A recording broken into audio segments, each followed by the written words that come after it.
Assalamualaikum warahmatullahi wabarakatuh. Hello everyone, my name is Latifah Tiffany. I will review the book about rewriting Islam, Decolonialist, Justice, and Contemporary Muslim Literature by Hasnul Insani Johar, who is my lecturer.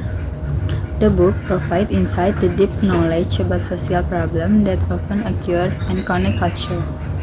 In this book also tells 9/11 event that experienced Muslims, especially Muslims who became immigrants in Western countries. The book also contains interesting themes such as Bildungsromanz, memoir, cyber, science fiction, food, and others. In this video, I will highlight 5 novels that are discussed in this book and also have been present by me and my friend. The first novel is Alif the Unseen by J. Willow Wilson. Wilson connects two different worlds, Alif Cyber Kingdom and Digital World. I agree with this highlight. The combination of the cyber world and digital world and their narrative by showing how technology and tradition can become together.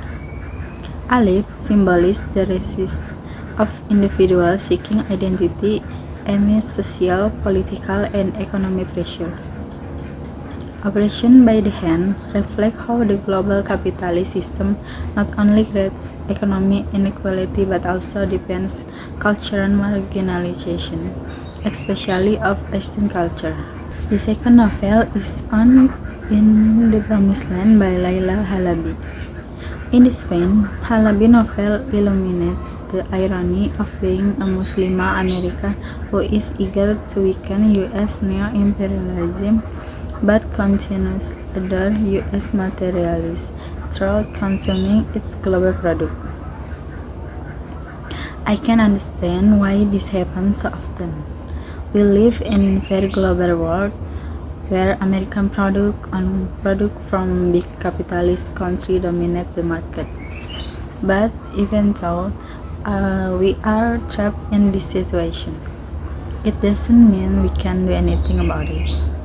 I think we can still make choice to minimize our consumption of product from there, or at least openly criticize the injustice we see. We can start by supporting local product, then maybe participate in social movement, or just raise awareness about this injustice. In addition, we can use the platform we have to oppose. For example, we use social media to spread information and support social movements that fight capitalism or imperialism. The third novel is The Language of Baklava by Diana Abu Jaber. In this chapter, highlight a sentence that interests for me. Abu Jaber utilises food and food culture, the Maghreb pot and the Baklava pot to highlight her in-between identity, Arab and American culture. Food in this context also refers culture identity, as well as the history of Eastern culture such as Diana who comes from to Arab and American culture. Food in this context also brings Diana Abu Jaber nostalgia memoir of her childhood and make her emotional in how she maintained her dual identity. The fourth is Saffron Dream by Saila Abdullah. By engaging with 9/11 studies and trauma studies, this chapter covers dominant narrative on Euro-American trauma, which tend to represent all trauma as Eurocentric trauma and ignore non-Europe trauma, and the chapter seeks to explore. I agree with this highlight that the dominant narrative often comes from a Western culture perspective, so then trauma experienced by non-Western society tend to be ignored. This approach is important to broaden academic discourse and give recognition to experiences that have been marginalized. For example, tragedies such as colonialism in the Middle East, they often told from Western perspective without taking into account the profound impact on local community. By acknowledging this, we can enrich understanding of trauma and not only honor the diversity of human experience, but also help with cross-cultural empathy. The last novel is Hagar Poem by Mojakar. This chapter reveals the story of three Muslim figures from Islamic story: Hajar, Khadijah, and Queen Saruzat.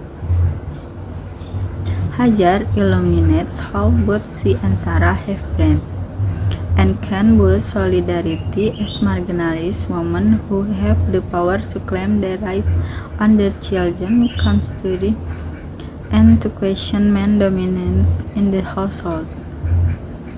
I agree with this highlight because the idea of solidarity between marginalized women is crucial to confronting patriarchal injustice. Women's solidarity in the face of male dominance is a prevalent theme across culture, including in contexts of patriarchal society that often systematically deprives women of their rights.